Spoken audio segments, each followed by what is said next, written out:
Kia ora, Matekino Ahunga, and this year I am celebrating Matariki with my whānau.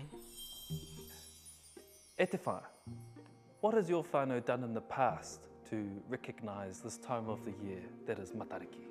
Past 3 years I've celebrated Matariki at my mokapuna's whare in Levin and at my son's whare in Parapara Umu, and this year we are going over to Whakaoriori to celebrate alongside my daughter and her whānau.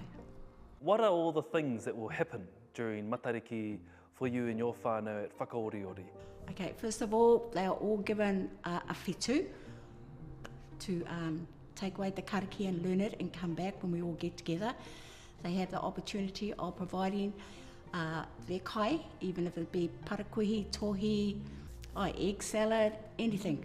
Just bring it all together and we will celebrate like this. It's a learning journey for us, and it's a happy journey for us to learn te ao Māori all together. There's always a baby being born or a new son-in-law, a daughter-in-law coming into the whānau, and it just extends, it blossoms.